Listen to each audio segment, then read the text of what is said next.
이것은 매년 50만 명 이상의 사람이 방문하는 미국의 가장 중요한 국가 기념물 중 하나예요. 워싱턴 기념비는 최초의 미국 대통령인 조지 워싱턴을 기념하기 위해 세워졌어요. 하지만 직접 봤거나 사진을 검색해서 자세히 들여다본 적이 있다면 분명히 두 가지 다른 색이 있다는 걸 알아챘을 거예요. 궁금했다면 디자인적인 선택은 아니에요. 건설을 담당하는 기관인 워싱턴 국립기념물협회는 자금이 부족해졌고 이 프로젝트는 1850년대에 보류됐어요. 당국이 공사를 재개하는 데는 25년이 더 걸렸어요. 1884년에 기념물의 위쪽 3분의 2를 완성했죠. 분명 다른 곳에서 갖고 온 대리석을 사용했고 시간이 흐른 후 이 물질들이 미래에 어떻게 될지 상상하는 건 어려웠죠. 이 두 부분은 처음에는 아주 비슷하게 보였어요. 하지만 시간이 지나면서 대부분 바람, 비, 그리고 침식으로 인해 결국 다른 색조를 띠게 되었습니다. 심지어 아주 세심한 주의를 기울일 때만 눈에 띄는 대리석의 세 번째 부분도 있어요. 건설업자들은 처음에 매사추세츠 주에 있는 대리석 공급업자에게 갔지만 색깔이 일치하지 않는다는 걸 금방 깨달았어요. 다른 공급업체로 바꿔야 했는데 이 실수로 대리석에 세 번째 음영이 생겼어요. 앞에 가야만 눈에 띄기 때문에 대부분은 이 기념비에 두 가지 색이 있다고 생각했어요. 건설자들은 이 차이를 꽤 빨리 알아냈고 처음 것과 비슷한 대리석의 종류를 발견했어요.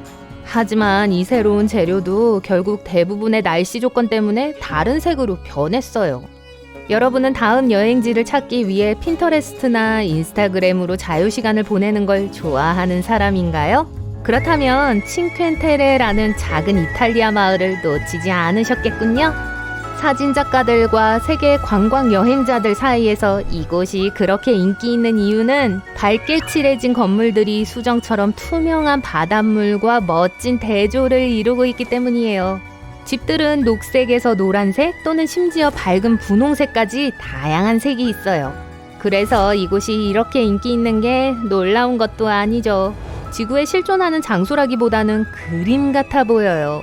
하지만 이 집들은 왜 이렇게 화려하게 밝을까요? 지역 전설에 따르면 어부들이 바다에서 집으로 돌아올 때 물에서도 집을 빨리 발견할 수 있도록 집을 다양한 색으로 칠하곤 했다고 해요. 이제 몇몇 다른 건물들은 너무 독특한 색으로 되어 있어서 거주자들이 법으로 색을 바꾸는 게 금지되어 있어요. 인도에서는 자이푸르라고도 알려진 핑크시티의 경우가 있어요. 칙칙한 장미색에서 자홍색에 이르기까지 다양한 분홍색조의 수많은 건물들이 있죠. 이 인상적인 색상은 1800년대로 거슬러 올라가요. 소문에 의하면 당시 인도의 마하라자였던 사와이 람싱이 알버트 왕자가 방문하는 동안 그를 환영하고 싶어 했다고 해요. 그래서 말 그대로 온 마을을 분홍색으로 칠했어요. 물론 궁금증이 생기죠. 왜 다른 색이 아닌 분홍색을 선택했는지 말이에요. 이 색은 환영받는 장소나 환대의 장소를 미묘하게 암시하는 걸로 밝혀졌어요. 자이푸르는 세계에서 유일한 단색 도시가 아니에요. 이에 버금가는 푸른 도시가 모로코에 위치해 있어요. 셰프 샤오엔이라고 해요.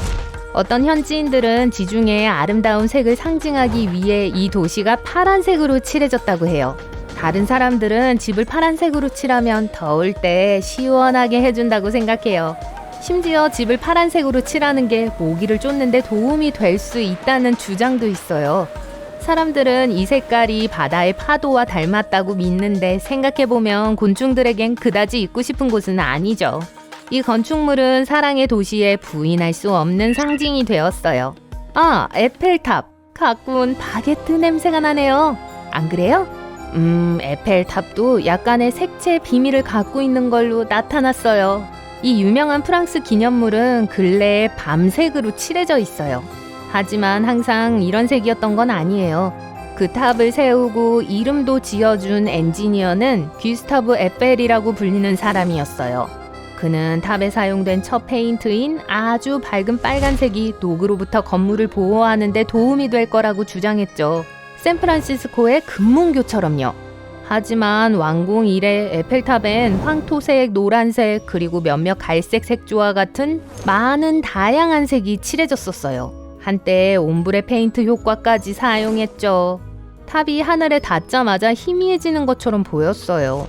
전 대만의 무지개 할아버지보다 더 감동적인 이야기를 들어본 적이 거의 없어요. 그의 이름은 황용푸이고 그의 이야기는 2000년대 후반에 시작돼요.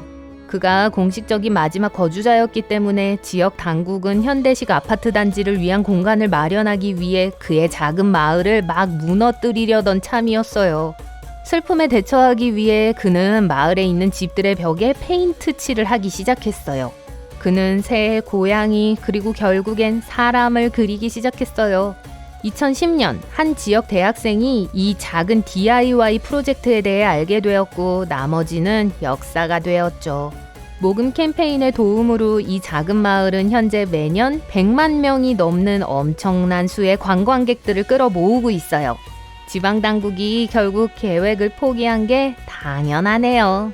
아름다운 디자인에 대해 이야기하니까 말인데 실제로 거대한 책장처럼 보이는 도서관이 있어요. 아니요, 이건 환타지 영화의 한 장면이 아니에요. 누군가가 실제로 이걸 지었어요. 캔자스 시립 공공도서관의 정면 중 하나는 책꽂이에 늘어선 평범한 책 줄처럼 보여요. 그 책들의 높이가 8m고 폭이 각각 3m니까 실제로 평범하진 않아요. 이걸 확인하기 위해 책벌레가 될 필요는 없어요. 세계에서 가장 큰 바구니는 뚱냥이를 위한 게 아니라 사실은 건물이에요. 네, 저기에 사실 바구니처럼 생긴 건물이 있어요.